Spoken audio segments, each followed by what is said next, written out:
Thank you very much for having me back so soon. This year it's a different topic. I think 2 years ago it was self-efficacy beliefs. This time it is professional development, but I stuck with my group that is social science teachers in a broader sense. And well, here's the agenda for today, what I'd like to talk about. First of all, just some brief words about professional development in general. I assume this is familiar to most people watching. And I will also shed some light on what the situation is like in Lower Saxony, where I'm from in Germany, and also where the data that I have available is from. I will also briefly address the question of why teachers participate in professional development and why they may choose not to participate. I will then follow with my aim and research question of my current study, some preliminary findings as a still work in progress, and I'll conclude with a summary and discussion. So here we go. I find this definition of professional development quite neat because it is sort of all encompassing. And then they define, that's Richter et al. Define professional development as the uptake of formal and informal learning opportunities that deepen and extend teachers' professional competency, including knowledge, beliefs, motivation, and self-regulatory skills. Having said that, formal learning opportunities, for example, participating in professional development, make up only a small proportion of all occupational learning opportunities. Then again, this is the data I have available, I was provided with, so I might as well use it. Why should we look at professional development in general? These are just some broad results from meta-analyses. They generally tend to have positive effects on both student achievement and teachers' professional competencies. And of course, I'll provide you with all the references if you're interested in digging into that topic a bit further. So that's that. And this is what professional development looks like in Lower Saxony. The little red arrow at the bottom points to where I'm sitting right now, University of Göttingen.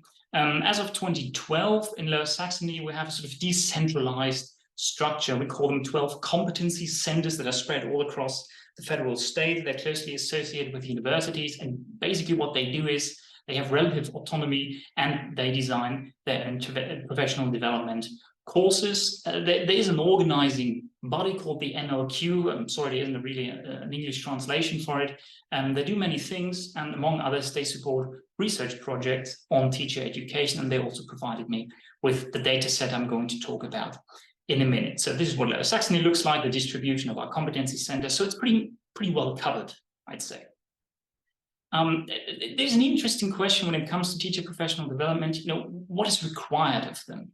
And I took a look at all the regulations in Germany, and 3 federal states stand out because they impose both a minimum number of required hours teachers have to attend every year, and also some form of documentation. So those are the 3 states that have both.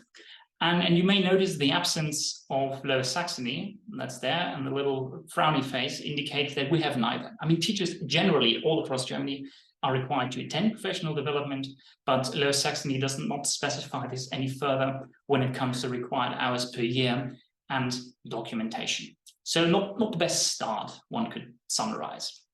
But teachers still participate in professional development. And it's not necessary for you to look at all the numbers and all the text. I just want to highlight one thing here. This was a longitudinal study, like a diary study over the course of 1 year, asking teachers of different school types how much time they spend on what tasks. And obviously, at the top of the list, it's teaching and associated teaching tasks. But what I want to show you is this. Formal professional development, that's at the bottom of the list. And in an aggregated typical week, teachers across various school types say they spend less than an hour or 2% of their time on professional development. Again, this was done sort of over a whole year and then crammed into one typical week. This is what this says. So again, not the best prerequisites for professional development. And this study was done in Lower Saxony. But that begs the question, why do teachers participate or choose not to participate in professional development? Now, I can't go into the details here. And again, you don't have to make it all the resolution is quite poor, actually, all the text in the figure. Let me just say it's a complex interaction of many factors on many levels, and I do want to stress the levels, because basically we have 3. We've got the individuals, teachers level, that is the micro level. We've got the meso level, which is the learning providers and also the work environment, you know, the schools they work in? Are they being supported by the principals, their colleagues, and so on? And are they motivated? And also what I've shown you 2 slides before, the country level. So what requirements the teachers have to, well, what is required of them? What laws do they have to obey? Do they have to pay for professional development? And so on and so forth. Today, I just want to show you, because the data I have is on the learning providers, on the programs and the structure around those programs. I just want to share some insights with you on this meso level, on the learning providers. And these are studies, I think, all from Germany. When it comes to duration, apparently, the participation rate, so how many people actually show up for PD courses, increases between 2 to 8 hours per day. And the sooner they start, the higher the participation rate. I mean, this is kind of obvious. When a course lasts for 8 hours, you have to start sometime in the morning. This was surprising to me. Teachers apparently prefer longer courses, that is 2 or 3 days over shorter courses, your typical one-shot events up to 4 hours. And this is also confirmed by data from adult education. So participation is higher the longer the courses run. Distance, this is sort of a no-brainer. I mean, the limit to on-site, face-to-face professional development is limited by how far they are away. Again, Lower Saxony is quite evenly distributed, so there may not be that much of a challenge. And of course, online professional development, online conferences are much easier to access. However, this does not mean that automatically everybody is enthusiastic about participating online. This is a study, an OECD study from before the pandemic, so that may have changed. When they asked the OECD countries about online participation, online courses, seminar, only about 1/3 actually had participated in the year prior to this survey, and there's a great variation between countries. So more than 90% in Korea and less than 15% in Germany. Not in Germany, in Belgium. Apologies, no data available for Germany, unfortunately. So what do we need? I think we've already touched upon this question in prior presentations. So what is needed to actually engage learners in online professional development courses? What it needs is commitment from the participants, but also from the learning providers, the facilitators, the instructors, to keep the ball rolling. And I quite like this phrase, to engage the demotivated lurkers. So it really takes commitment from everybody involved. And that's already everything I want to show you about this meso level. And because it is relevant actually for my second research question, which I cannot answer today, because as I said, it's still work in progress. What I can show you is the aim and a sort of an answer to the first research question. So what was my actual aim? I wanted to present first empirical findings on the PD situation across a broad spectrum of social science subjects. What they are, I'll tell you in a minute, in Lower Saxony before, during, and in quotes after the COVID-19 pandemic, so from 2018 to 2022. And the first research question associated with that aim was, what PD programs were offered for teachers in the social sciences in Lower Saxony from January 18 to September 2022? And the second question, which I'm still pursuing, but I cannot give you any results today, is what structural and content-related features can predict the demand for and participation in PD programs? So you may wonder, we've talked a lot about STEM, about maths, why social science teachers? And this is where the out-of-field part comes in. With the possible exception of the state of Brandenburg, there's still no interdisciplinary teacher education for interdisciplinary subject like social studies, which was the main focus of my dissertation. So there are also primary school teachers referred to as generalists rather than specialists. So that's a problem. And also the high rate of out-of-field teaching is a problem. Again, apologies, no data available for Lower Saxony, but when we take a look at another big federal state, North Rhine-Westphalia, we find that almost 62% of civic education classes and more than 22% of social study classes at comprehensive schools are taught out of field. And when we take a look at other federal states, the numbers aren't encouraging either. Something that was new to me, but I just picked this up. Apparently, it's not mandatory to include civic education in teacher education for general studies. That is the primary schools. I didn't know that, but apparently that's the case. So that should cause one to worry. And also, and I'm really interested, perhaps, in a discussion what the situation was like in your respective countries at the onset of the COVID-19 pandemic. All efforts were taken to keep math and German, I think English lessons as well, open for as long as possible. And at least in my humble view, the social sciences were somewhat neglected at the onset of the pandemic. I think this gives enough reason to take a closer look at social science teachers and their professional development. So what did I actually do? I've mentioned this data set a couple of times. I was provided with a data set of all, I call them events, right? Not just professional development, for all people working at schools, not just teachers, in Lower Saxony from 18 to 22. And the analysis I've done so far is descriptive statistics and content analysis. And you may have already guessed, this is a pretty large data set. And the effects come first. This is what I intend to do. So we've got this supply and demand part of this model, and I'd like to eventually explain the participation rate. And I would like to explain that with two factors on this meso level again, not taking a look at the micro level, not taking a look at the macro level. And what I'm talking about today is the content of professional development. Some aspects of structural factors I'll mention as well, but I can't do this regression at this point. But yeah, let's take a look at the data set. These are all events, right? And they sum up to more than 31,000. We had to narrow this down, namely to teachers and the social sciences and only professional development. So brace yourselves, we go down from 31,000 events to 873 PD courses for my target group. That's 2.8%. Whether that's a lot or not, I don't know. I have no frame of reference for that. But just as a, put this into perspective, 2.8%. But that's the number I have, and that's the number I'm going to work with and have already worked with. So 873. When we slice this up a bit further and look at who's actually addressed by these courses, we find that almost 60% address civic education and history teachers, followed by geography, followed by general studies, the primary school group, geography and social studies, which is a bit sad that social studies come last, because again, they were the target group of my dissertation, but this is what the numbers tell us. So that gives you an idea who's being addressed by all of those courses. The time frame important, because obviously the beginning and the end is limited by what data I have available in the data set. And on the following slide, I'm going to talk about during the pandemic. And what I mean by that is during the school closures in Lower Saxony. And they were closed roughly from March 20 to April 21, with certain breaks in between. And I've also highlighted this on the following figures, but this is what I mean by during the pandemic, just so that you know. Let's take a look at those professional development courses. I excluded all those that didn't take place. So we come down from 873 to 829.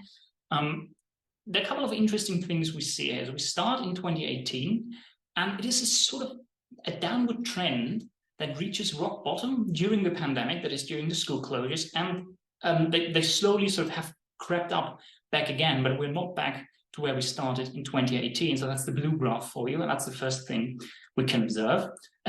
And something else we can observe is if you follow the red graph, those are professional development courses taking on site, face-to-face, and of course they plummet during COVID, and they were being replaced by online professional development courses. They practically didn't exist prior to the pandemic, so that's another interesting thing.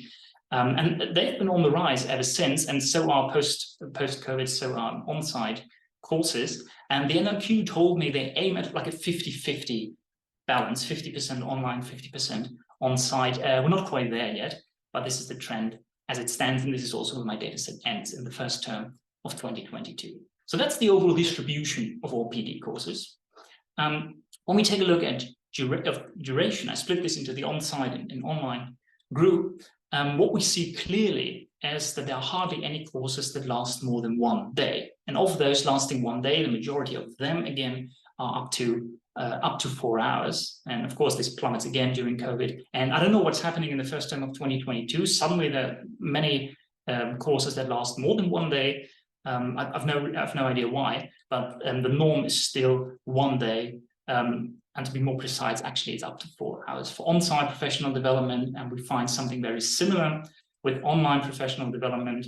Again, they didn't really exist prior to COVID, but here we see that half a day is definitely accounts for the majority of professional development courses that take place online. So this is sort of the structural data that I promised you. And this is sort of the second most interesting slide, I'd say. So this is about signups and participation. So if you follow the blue graph, this is initial signups. So the actual demand, how many people sign up for a certain course. And I'd like to say it's relatively steady. This is the median. So we start with 16 and we end with 18 people per course. And again, during COVID, it's relatively stable, even compared with before and after the pandemic.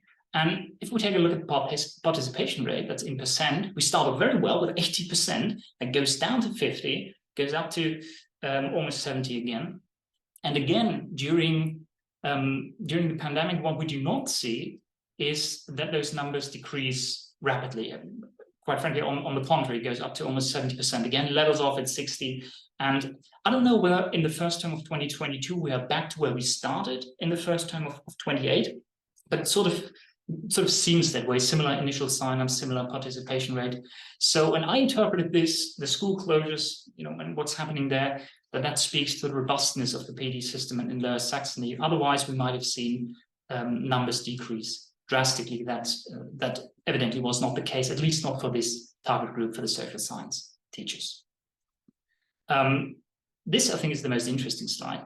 So I promised content, and here it is. On all the following slides, I can only refer to the content, and we analyzed for those courses that address civic education and general studies teachers. We did a deductive and inductive content analysis of all PD programs for those two groups. And let me give you some numbers first. There were more for civic education teachers than for general studies teachers, and some courses addressed both. And also when it comes to coded text fragments, this is the other way around now. There were more for general studies teachers than there were for civic education teachers. And again, some where we coded both. Now, I cannot present you all the topics, that will blow this presentation out of proportion. But what I can show you is like the top three. So we start with civic education again. And when you take a look at all three, I call them formalities. It's probably not quite the right word, but it's the first that came to mind. So the most coded topic was something to do with curriculum. Coming in second place was A-levels, or your high school diploma. And third place were exams. Now, if we compare this with the general studies teachers, the primary schools, right? Obviously, we wouldn't expect A-levels, right? But we could have expected exams. That was simply not the case. So STEM comes first by a sizable margin, followed by media literacy, courses on media literacy, and courses on programming, which I find quite interesting.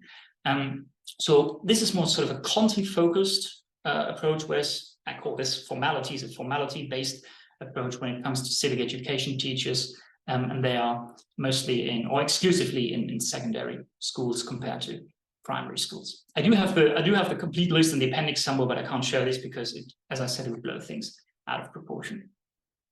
Something just I personally was interested in, because I asked myself, did certain topics skyrocket during COVID? Noticeably conspiracy theories. I mean, we've all seen them on Twitter and other media. And so I thought, okay, did the PD system react to that during the pandemic or shortly after the pandemic? And I'd have to conclude, no, that wasn't really the case. And it had existed prior to COVID. And again, I don't know what's happening in the first term of 2022. Suddenly there are lots of offers on those topics. But actually during the pandemic or shortly after, I'd say no, not really. So there wasn't much on fake news, and especially not conspiracy theories as one could have expected. So that was my hypothesis that was not really confirmed by the data. And I think, yeah, that already brings me to the summary and discussion. So we go back to the start. What we've seen is, yeah, we do have an uneven distribution of PD addressees. 60% account for civic education and history teachers. The smallest group are the social studies teachers, as I've mentioned. And in a study from a friend of mine, they asked social studies teachers how they identify. Do they identify as social studies teachers or teachers of their respective subjects that they studied? And only 7.5% said, yeah, I actually identify as this interdisciplinary social studies teachers. So they're not really a visible group within the teaching body, I would argue. We didn't see a marked drop in the supply of PD, and rather a continuation of this downward trend from before the pandemic. And neither did we see a significant change in signups or participation rate, which again I interpret as the robustness of the PD system in Lower Saxony, but there's still a question mark, so that's just my interpretation. And I was just wondering, are we back now to where we started in the first term of 2018 compared to the first term of 2022? Something was expected. We saw an increase of online PD during and after the pandemic. And something that was also expected, that most courses last half a day, that's less than 4 hours. And when we take a look at the effectiveness of those courses, yes, shorter courses are associated with greater student achievement. But what is being discussed in meta-analysis is a range from 14 hours upwards. So they don't go down to 4 hours. So their effectiveness still is questionable. And also teachers seem to prefer longer courses anyway. Civic education courses seem much more concerned with what I call formalities, exams, curriculum, whereas general studies, PD, seem to be more content-focused STEM, media literacy. And also, I didn't show you this, but there's also a great imbalance in PD courses in favor of STEM over the other part of general studies, which is social science. And this is my last point. This was unexpected to me. There was no increase of pandemic-related PD content, conspiracy theories, or otherwise. That concludes my presentation. I'm just going to, for the lovely folks on YouTube, browse through my references, and I'm looking forward to the discussion. Thank you very much.